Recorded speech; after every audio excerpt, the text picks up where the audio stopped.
નિખિલ મહેતા, મામલતદાર ઉપલેટા। આજ રોજ સાંજના 6 વાગ્યા આસપાસ તાલુકા કંટ્રોલ રૂમમાં એક ફોન આવેલ કે ઉપલેટા શહેરમાં મચ્છી માર્કેટ નજીક ફળિયા વિસ્તારમાં એક મકાન ધરાશાયી થયું છે। તેથી અમો ફિલ્ડમાં હતા। સ્ટાફે અમને જાણ કરતા હું તાત્કાલિક ઘટના સ્થળે આવવા રવાના થયા। દરમિયાનમાં પોલીસ, પીજીવીસીએલ, આરોગ્ય અને નગરપાલિકાના સ્ટાફને પણ કંટ્રોલ રૂમ ખાતેથી જાણ કરવામાં આવતા તમામ સત્તાતંત્રો તાત્કાલિક ઘટના સ્થળે પહોંચી ગયા છે।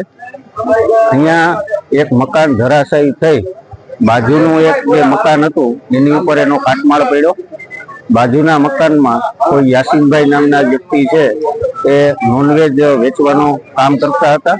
ત્યાં નોનવેજ ખરીદવા માટે બે બહેનો આવેલા હતા, જેમાં એક બેનને ઈજાગ્રસ્ત અવસ્થામાં સ્થાનિક તંત્ર અને સ્વયંસેવકોએ તાત્કાલિક કાઢી અને હોસ્પિટલ ખાતે રવાના કરેલ। બીજા એક બેન હતા એમને કાટમાળ હટાવી અને બહાર કાઢી અને સારવાર માટે મોકલેલ।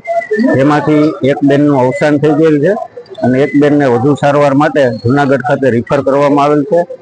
હાલ સ્થાનિક વહીવટી તંત્ર, એનડીઆરએફ અને સ્વયંસેવકોની મદદથી જોખમી કાટમાળ હટાવવાની કામગીરી ચાલુ છે। હું રજા ગોસ્વાણી ઇંગોરા, પૂર્વ નગર સેવક।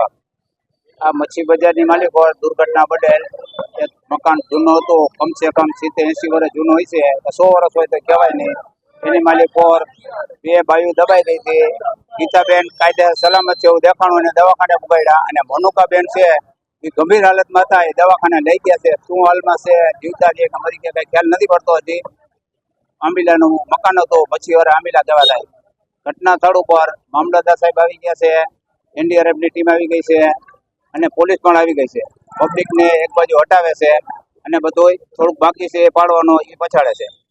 નહીં બીજા કોઈને કાંઈ તકલીફ થઈ, કોઈને કાંઈ બીજું થયું નથી, બે લેડીઝ હતી। નગરપાલિકાને રજૂઆત કરેલ અનિશભાઈ જણા હતા, એને ફોન કર્યો હતો, મેં પોલીસ સ્ટેશને ફોન કર્યો હતો, નગરપાલિકાની ટીમ આવી ગઈ છે।